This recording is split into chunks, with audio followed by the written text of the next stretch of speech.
BBC Sounds. Music, radio, podcasts.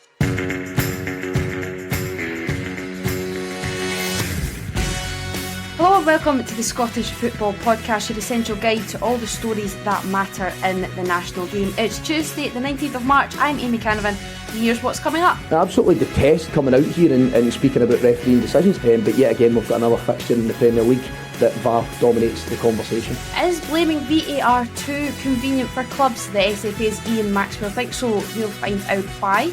Taking a break from the domestic drama, we'll shift focus to international football. Havertz is in from that throw. Havertz is in the penalty area, and Havertz goes on to score. What do Scotland's opponents at Euro 2024 have in store? Hungarians are quite a pessimistic people normally, but these last 18 to 24 months, certainly in terms of football, has changed that. We'll find out all you need to know about Hungary, as well as getting the lowdown on Germany and Switzerland. This is the Scottish Football Podcast.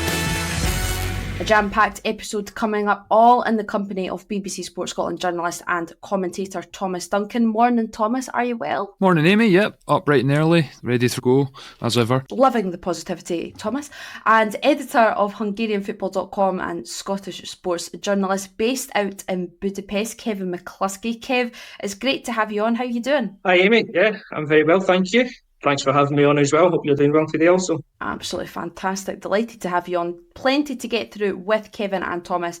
But before all of that, let's scoot through the latest Scottish football headlines. The circumstances that led to Sunday's Scottish Premiership game between Dundee and Rangers being postponed is set to be the subject of an investigation by the SPFL. Scotland's head of referees, Crawford Allen, set to leave his post at the end of the season as the SFA conducts a review of the role in light of ongoing VAR controversies. SFA Chief Executive Ian Maxwell admits the VAR process needs to improve. Dundee have been rocked by the news that on-loan Liverpool defender Owen Beck will be out for 4 to 6 weeks with a groin injury, and Rangers midfielder Mohamed Diamonde faces a difficult decision after being called up by both the Ghana national team and the Ivory Coast under-23s.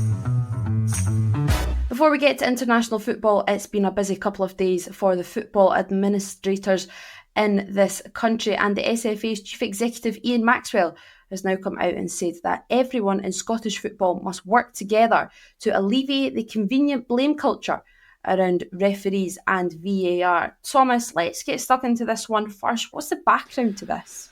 Well, I mean, where do you start? Probably you have to go back to all the way to the actual introduction of VAR in October 2022. We've had 18 months of it now, and the controversy has never subsided. We know what Scottish football's like, so passionate, and Ian Maxwell mentions the blame culture, and I do think referees have an incredibly difficult job, a thankless task at times, really, especially with regulations and rules changed all the time and handed down from IFAB and on high.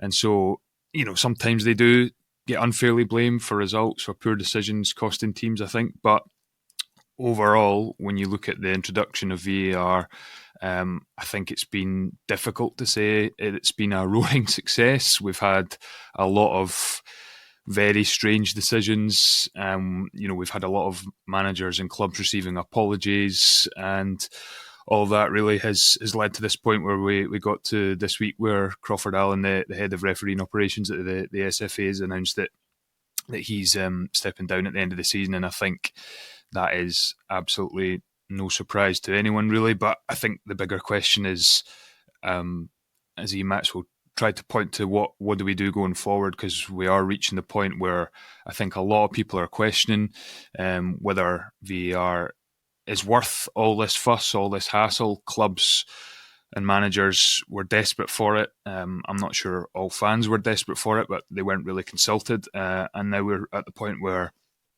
clubs are not happy with the decisions that are being reached. Fans are furious that the decisions are being reached, and also they still don't know what's going on when you're in a stadium. If you go and work in a stadium or enjoy it as a punter, you're the last to know really what's happening. So I think when you add all that into the mix, it's just all a bit of a mess really, and it's hard to see a solution going forward, how we can make sure all of this is better. But of course, part of that, as Ian Maxwell hints at, is it's probably been a wee bit kinder to officials sometimes. I think sometimes they do get maligned, but at other points they don't help themselves, let's just say. Do you think it's the timing of it as well? You mentioned obviously Crawford Allen's announcement of his departure.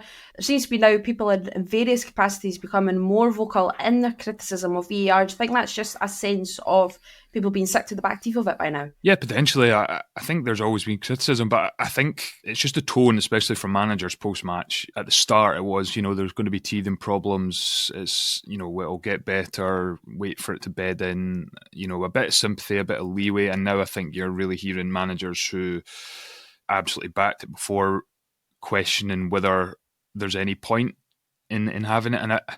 And I know sometimes you can also, people have the opinion as well. Is it VAR or is it the officials? Is it VAR in terms of the technology or is it the rules? And I think a lot of the furore comes from just the implementation of this handball rule. We've seen, some just crazy decisions that just as a football fan, they just feel wrong when your opponent is getting an 80% chance of a goal when a ball just drops onto a player's arm when he doesn't know where he is, we don't know which way he doesn't know where the ball is, doesn't know, he's facing away from the ball, or vice versa. Theo Bears, the ball skiffs his arm and Motherwell are denied a goal. So I just think we're getting to the point where the kind of calls for patience are wearing thin, and I think more and more people in the game are questioning whether VAR is the right thing going forward. Now, I don't think it's going anywhere. I think it's here to stay, and that's certainly, I think, the Scottish FA's view. So I suppose if that is the case, then people have to work out a way to improve things going forward, and the Scottish FA probably have to listen to fans as well in that regard. Maxwell says there's recognition globally that VAR has to improve. Kev, what sort of conversations, indications are ongoing in Hungary and their attitude towards VAR? Yeah, so Hungary actually implemented VAR about, I think it was a season before we have it in Scotland. And I would say maybe the first 6 months or so, there were a few teething issues. Some decisions took quite a length of time to be got to on the pitch, and there were a few delays. But I would say since then it's really improved. I watch a lot of the Scottish games as well still, and it's so frustrating to see these 4 or 5 minute long delays on a decision that, as you watch as a punter, within 2 replays you see it's an offside, it's a handball, it's whatever it is. So it's very frustrating from that perspective to watch it. In Hungary, the decisions had certainly got to a lot quicker. You're now maybe getting 30 seconds, 1 minute delays. There's clearer indication within the stadium as well as to what the decision actually is. So you don't get any sort of live transcript of discussion that's going on, but there's certainly, once the decision's made, it's put up on the big screens, kind of this is the reason why. So it's a lot clearer. In terms of kind of feedback from clubs and managers, it seems to be fairly positive. It's actually been implemented quite well. But I think what they do is they have regular discussions between the MLS, so that's the Hungarian Football Federation, coaches, managers, get the clubs together. They will outline how they will implement the rules in the coming season, and that's repeated throughout the season as well. So I think the communication's a lot better here than it seems to be back in Scotland. Here's Szoboszlai for Liverpool, into the penalty area, wrong-footing the goalkeeper to score. Dominik Szoboszlai gets his 6th goal for Liverpool, and it's a 5-1 lead. Right then, let's look ahead. I'm sure VAR will play its part in Euro 2024, but so will Scotland, and we're all absolutely buzzing about that still. And with the international squad gathering this week for friendlies against the Netherlands and Northern Ireland, we thought we'd take the chance to have a little bit of a look again at our opponents at the finals. We'll find out a little bit more on Germany and Switzerland shortly, but first up, Kevin is here to fill us in on Hungary. Kev, it's a daunting prospect when you have a little bit of a deep dive into it. In fact, it doesn't even need to be that much of a deep dive. You just need to look at Hungary's recent record, unbeaten in their last 12 since a 2-0 defeat to Italy in September 2022, and that was in the Nations League. Before that, beat Germany, hammered England in that Nations League campaign. This is not proving the sort of opposition Scotland want to be facing on their way to winning the entire Euros. What is the confidence like within the Hungarian national team right now? I'd say it's uncharacteristically high. Kind of like us Similar Scots. to Scotland. Yes, I was just going to say, similar to us Scots, the Hungarians are quite a pessimistic people normally, but these last 18 to 24 months, certainly in terms of football, has changed that attitude quite a bit. They're going into this Euros believing completely that they can come out of the group. If not in one of the top two spots, they're confident they'll get one of the third place qualifying positions from the groups. So, yeah, like I say, it's uncharacteristically high, their confidence. They really believe that they can do something and make an impact at this competition. As or certainly did Scotland with the draw came out as well. It looked somewhat of a favourable group. What was the reaction to the draw in Hungary? As I mentioned, they've already beat Germany in the last couple of years. I take it that they'll just be seeing perhaps Scotland and Switzerland as, they can brush by if they're able to hammer nations like England. Yeah, that game against England, that one in particular, it was kind of that watershed moment, going to England and winning 4-0.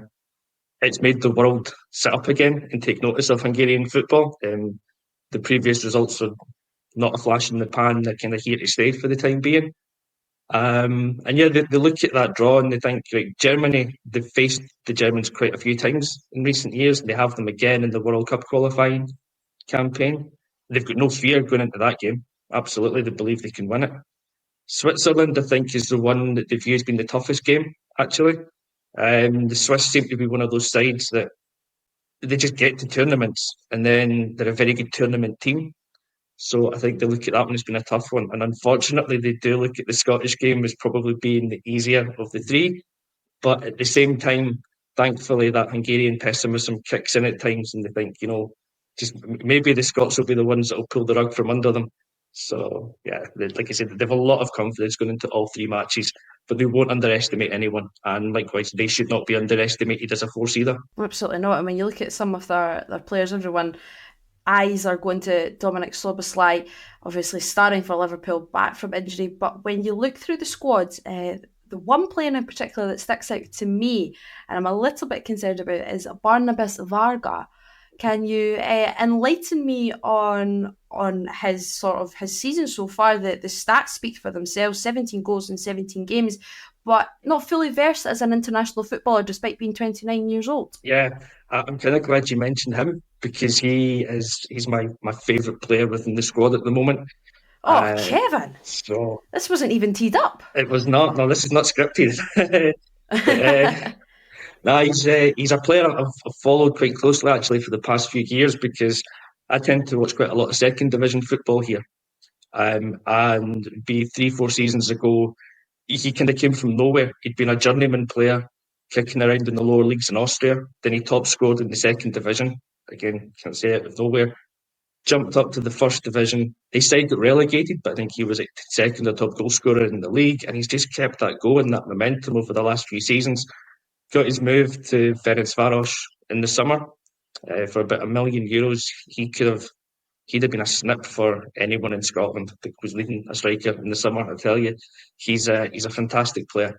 I think he's about 6 foot something. He's a kind of good stature, good build, very athletic, works the channels well, danger in the air, and it's a really good touch.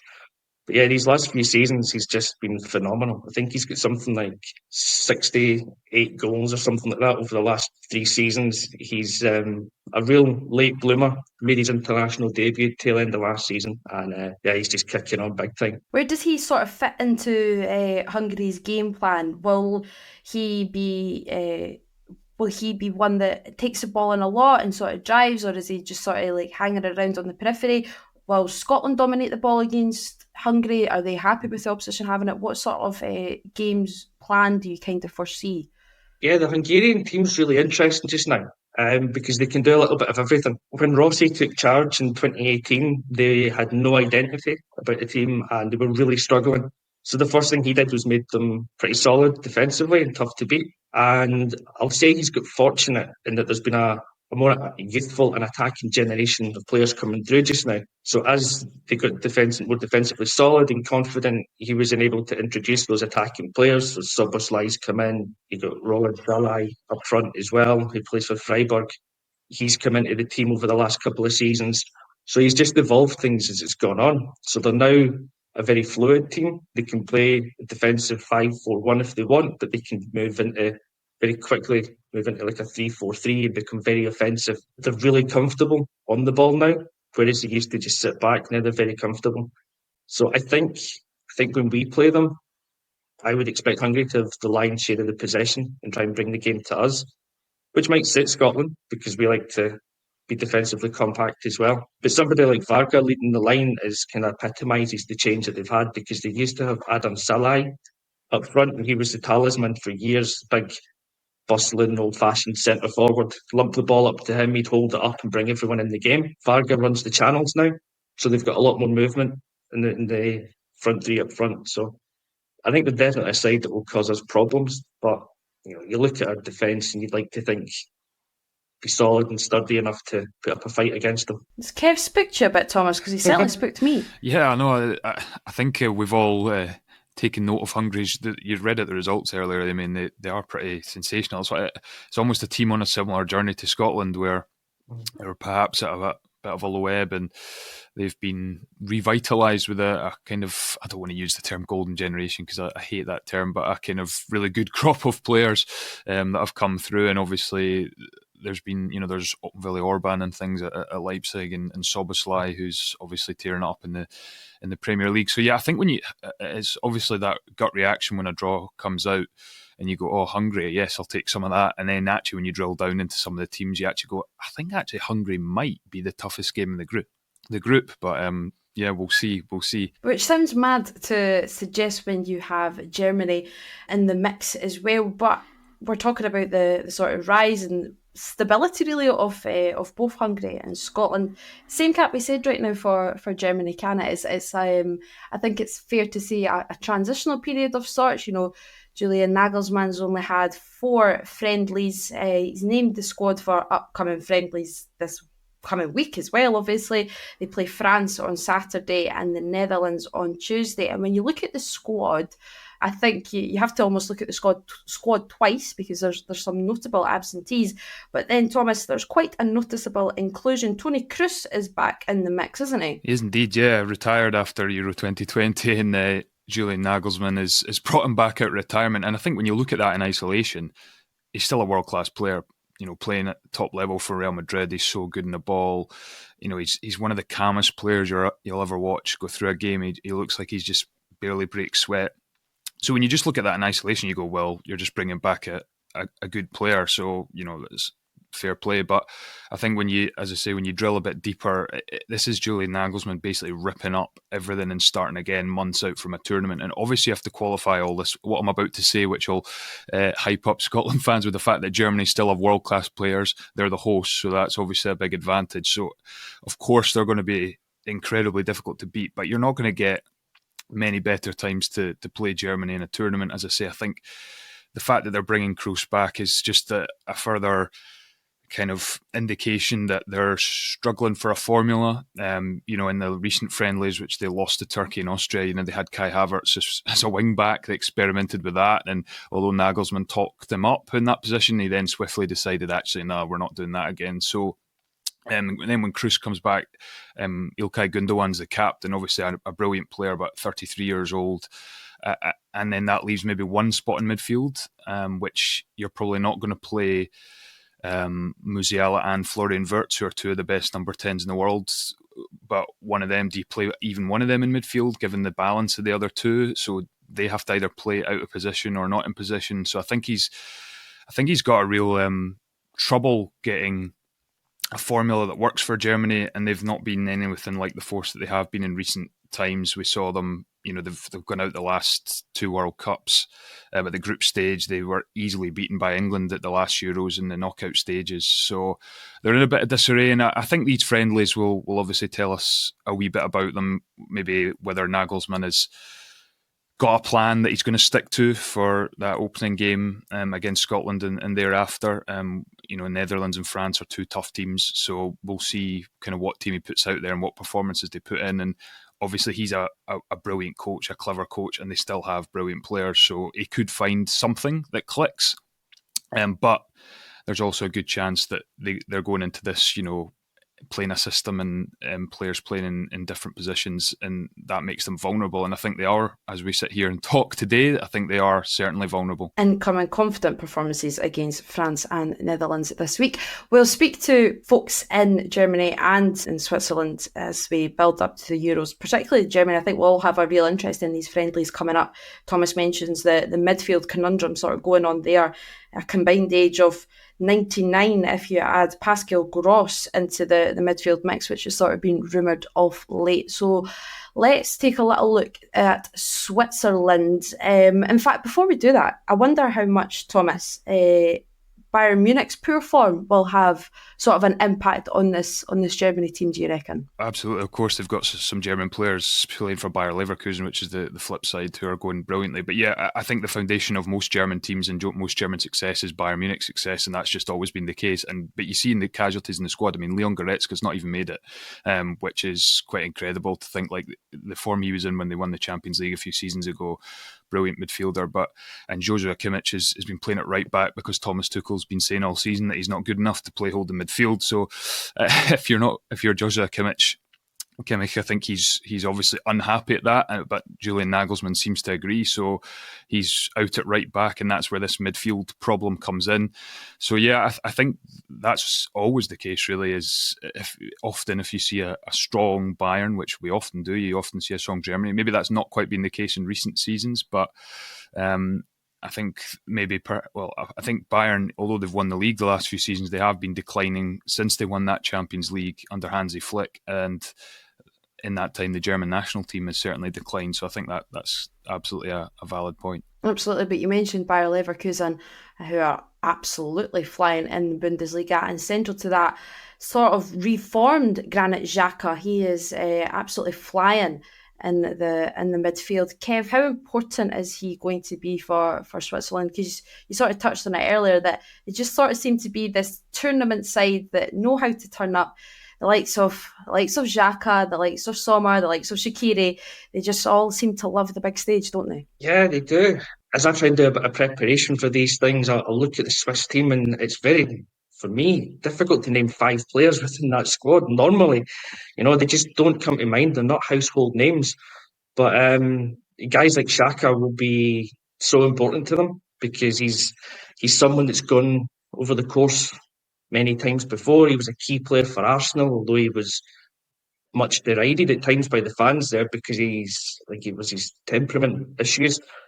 But he's a guy that comes in, he does the job, he holds the midfield together. He's a far more skillful and technical player than people give him credit for. And I don't want to over-dramatise this or whatever, but he's had a major resurgence in his form and in his career under Xabi Alonso. So he seems to have found a coach and a system that works for him there. And when you watch guys like him play for the national team, it's another one, the cliche, they grow a couple of inches every time they pull the national jersey on. You can see the kind of pride and what it means to them. And for someone like him, towards the tail end of his career as well, this is his last major international tournament probably. So he'll want to go out on a high.